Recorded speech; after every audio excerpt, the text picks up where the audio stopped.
And joining us now is Rebecca Walker. She's an American writer and activist and one of the prominent voices of third wave feminism. Thanks so much for joining us. As we just heard, we've seen a rise in activity among far right extremists in the US. What's the connection between that and the current state of politics in the US? Well, big question. I think right now we're looking at, an administration that is deeply committed to white supremacy. They are really trying to protect and defend what they see as a dwindling white minority, which is true, and they want to maintain their control over the country. And so this is a kind of desperate administration that is really using voter intimidation, brutal, resistance to criminal justice reform, using every tool that they have in their arsenal to support, their dominance and to suppress people of color, women, LGBTQ people who, as we have been watching over the last decade, have gained much support, and we've passed gay marriage. We've really come a long way in respecting diversity of all kinds in our country, and this administration is really about turning that back and supporting these alt-right groups that are so, they're a real relic from the KKK of my parents' generation and before. This is the continuation of a narrative of white racial purity, of what America is supposed to be. And in their mind, it is white, and they are supposed to, by the nature of their skin and their beliefs in racial purity, have control over the rest of us, which is absolutely absurd. And I think Donald Trump has done everything in his power to support and give them the kind of legitimacy that they absolutely should not have if we intend on having a democracy moving forward. And if we intend on having a peaceful country that the world can continue, hopefully, to believe in as a beacon of hope, of integration, of democracy, of a movement towards civil rights and greater enfranchisement. If we do not win this election tonight, I am very concerned. And when I say we, I mean Biden, Harris, and all of the progressives, all of the people who are not for President Trump and his racist regime. If we do not win tonight, I'm very concerned about the state of America.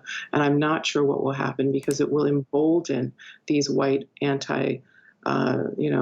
alt-right militia groups to take to the streets, to really wield their weapons in ways that are, we can't even fathom at this point. Now, how do these two candidates, Joe Biden and Donald Trump, you touched on this a bit already with Donald Trump, but how do they both address racial matters? Well, clearly, Joe Biden, just first and foremost, we wouldn't have nominee Joe Biden if the Black community didn't vote for him and create him as the nominee. So Joe, in addition to being deeply embedded in the Black community, both because of his relationship, vice president to Barack Obama, has also worked across the aisle with Black politicians for 40 years. And I think has really embraced a message of, we can heal this country. Racism is one of the biggest problems facing America. Slavery is the original sin of this country, and we can face it. We can transform it. We can be better. So he's speaking directly to this sense that so many of us feel, that politics, the political arena, our leaders must be willing to take up the charge of dealing with the racial divide. So he's supporting a criminal justice reform bill, for example. He's nominated as his running mate Kamala Harris, an African American woman. I think we're going to be able to depend on him to have a cabinet that's full of African American and also other people of color. I think he understands the importance of rising, bringing people up, making sure that voices are heard. And just more than that, just coming from the heart, having compassion, being honest about systemic racism in America, and putting it on the table as a major agenda item.